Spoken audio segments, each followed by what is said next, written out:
Shalom Uvracha. Donc on a posé la question de toutes les idées qu'on aurait pu avoir.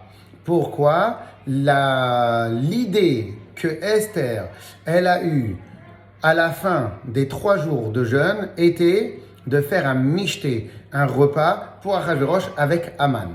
Et surtout en sachant que Haman est vraiment l'ennemi juré, est un monsieur pas bien, etc. Alors en vérité, on peut pas tout expliquer ce que la Gemara, elle a dit. Elle en a donné pas moins de 7 raisons. 7 raisons.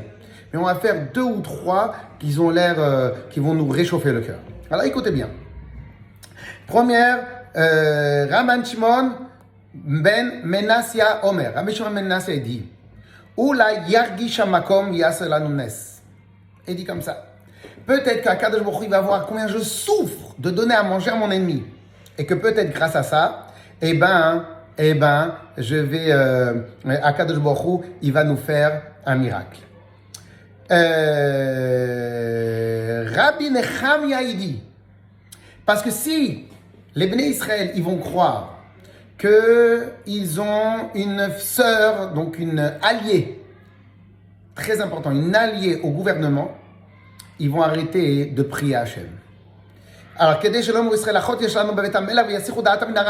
va arrêter de poser la question, on va arrêter de demander à Hachem.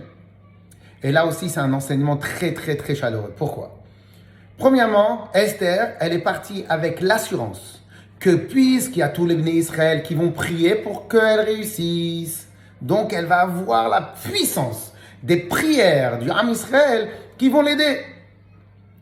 Et donc, si elle envoie un message comme quoi tout est pris en charge, les Bnei Israël vont se relâcher.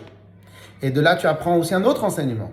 C'est que des fois, il ne faut pas se relâcher avant d'avoir conclu et clôturé. Pourquoi? Parce que si maintenant, on va commencer à s'appuyer, sur des bêtises ou des faux espoirs, eh ben, au lieu de continuer très, très, très, très fort pour réussir et demander à Hachem et pour que Hachem nous donne la réussite, eh ben, en fin de compte, on va s'arrêter sur des faux espoirs. Donc ça, c'est une des deuxièmes raisons.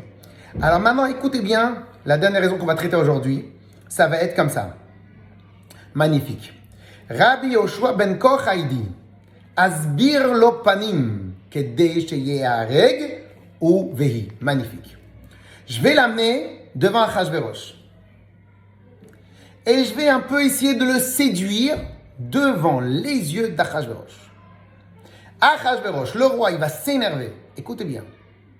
Il va nous envoyer, il va nous tuer, moi et lui. Lui, parce qu'il a essayé de séduire la reine, et la reine, parce qu'elle a essayé de séduire quelqu'un d'autre devant Achashverosh. Regardez jusqu'à où Esther était prête à aller pour sauver le Ham Israël. C'est pas qu'elle a fait comme on aurait pu croire. Elle a fait un michté, et dans le michté, elle a fait des petits sourires. Il y avait une stratégie. Et donc au final, Rabbi, alors maintenant, on ne peut pas tout expliquer parce qu'elle est magnifique toute cette Gemara-là. Rabbi dit, Lifnei Shever Geon. Alors ça aussi c'est un enseignement extraordinaire. Juste avant la chute, il y a le sentiment de Geon, d'orgueil énorme. Elle voulait donner à Haman un sentiment d'orgueil et d'apogée extraordinaire. Comme le Teilim nous dit, comme le passage qui nous dit, Lifnei Shever Geon, avant la chute, il y a Geon, l'orgueil. Et donc à ce moment-là, il voulait lui donner cet enseignement d'orgueil. Et au final, ça a été le début de la fin. Alors c'est pour cela qu'au Bet Rabban on dit, il faut toujours être le number one, le premier, mais avec un esprit de challenger. Pourquoi avec un esprit de challenger? Parce que si maintenant dans ta tête à toi, tu arrives au premier, qu'est-ce qui se passe quand tu arrives au pic? Juste après, tu tombes, tu descends, Dieu préserve. Alors viens, Rabba Baravua. C'est dommage qu'on fait une Gemara comme ça, tellement rapide, en quelques minutes, mais c'est pas grave. Rabba Baravua, il a rencontré Eliyahu Hanavi, juste comme ça pour la blague. Nous, quand on va dans la rue, on rencontre des copains. Bon, Rabba Baravua, quand il va dans la rue, il rencontre Eliyahu Hanavi. Il demande sur les 7 options que Esther elle avait, laquelle des options, c'est celle-là qui l'a poussé Esther. Alors écoutez bien ce qu'il dit. Il dit Kemam Chazia Esther ve'avda achi. Comme qui elle a pensé? Eliyahu Hanavi lui a dit kekulehu, comme tous en même temps. C'est-à-dire qu'en vérité, Esther, elle avait l'idée pour que peut-être Achashverosh, il va le regarder. L'Ifne Shevergion, juste avant l'apogée, juste avant la chute, il y a l'apogée. Et toutes les raisons qu'on a dit, et encore les autres 4 raisons, la totalité des 7 raisons. Cela voudrait dire 2 points. Que pendant les 3 jours que Esther, elle a jeûné, c'est pas qu'elle a juste jeûné. Elle a jeûné, elle a prié à Kadosh Baruch Hu pour lui donner la meilleure solution.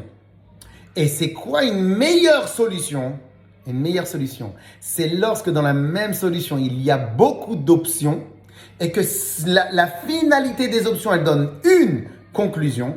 Et on demande en même temps à Kadosh Baruch Hu, je t'ai donné toute une panel de kelim, de réceptacles pour envoyer la bracha. Donc s'il te plaît, Kadosh Baruch Hu, envoie la bracha dans ce qu'on va faire. Chazak ou Baruch. Purim Sameach.